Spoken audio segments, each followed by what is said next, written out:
In 1929, the world learned how fast prosperity can turn into panic. One day, Wall Street felt unstoppable. The next, fortunes disappeared, banks failed, and millions found themselves ruined. Most people treat the Great Depression as a distant tragedy, a sealed chapter in history. But what if it never truly ended? What if the same forces that broke the global economy a century ago are quietly shaping your world right now? If you've ever wondered why prices keep rising, why housing feels out of reach, or why debt keeps growing faster than wages, you're not imagining things. These signals aren't random.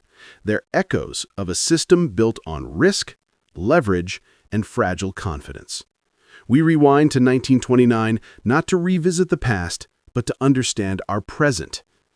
Back then, the world was riding a wave of euphoria. Stocks soared daily. Everyday people, teachers, farmers, factory workers, borrowed money to invest in a market that only went up. Newspapers promised a new era of wealth. Technology was booming, credit was cheap, and confidence was the only foundation supporting the entire structure. Sound familiar? Speculation spread everywhere, in stocks, real estate, luxury goods. Banks lent recklessly. Companies overstated profits. Consumers bought everything from radios to cars on installment plans. It was prosperity built on borrowed time. And like every debt-fueled boom in history, it ended instantly. In October 1929, fear spread. Investors rushed to sell, and billions in paper wealth evaporated. The system cracked open to reveal a hollow core. But here's the key. The crash didn't cause the Great Depression. It exposed the weaknesses already there.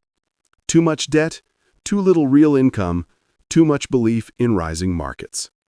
Fast forward to today, and the pattern hasn't changed. Instead of margin loans, we have credit cards, ballooning mortgages, and trillion-dollar government deficits. Instead of ticker tape machines, we have trading apps, algorithmic trading, and crypto charts updating in real time. The tools evolved, the psychology didn't.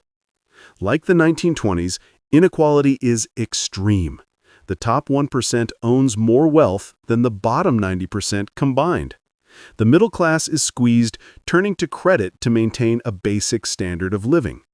Optimism hides the fragility beneath the surface, just like before the crash. Central banks face the same impossible dilemma the Federal Reserve faced in the late 1920s. Keep rates low and fuel a bubble, or raise them and risk collapse. Either path carries consequences, then and now. Speculation, too, is repeating itself.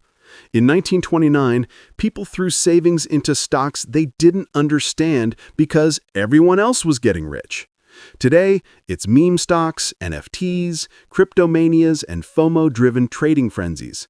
The asset class changes, the emotion stays the same. And beneath everything lies leverage.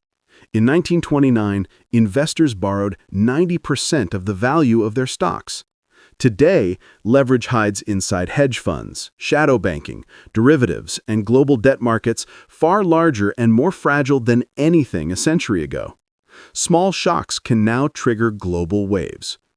When trust collapsed in 1929, first in markets, then in banks, then in institutions, everything fell apart. Families lost homes, savings, hope. Governments responded with the wrong tools, austerity, tariffs, and budget cuts that deepened the crisis. Today, the tools are different.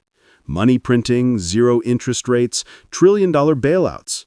But they create their own fragility. A system supported by artificial confidence is stable only as long as people believe it's stable. The greatest danger of 1929 wasn't the crash. It was denial. Journalists dismissed early drops as normal. Politicians insisted fundamentals were strong. Investors told themselves they were safe. By the time they admitted the truth, collapse had already begun. History doesn't repeat perfectly, but it rhymes, especially when the same ingredients return. Debt, speculation, inequality, and illusions of control. So the real question isn't whether the conditions of 1929 are coming back. They already have. The real question is, are we wiser now, or are we repeating the same mistakes with better technology?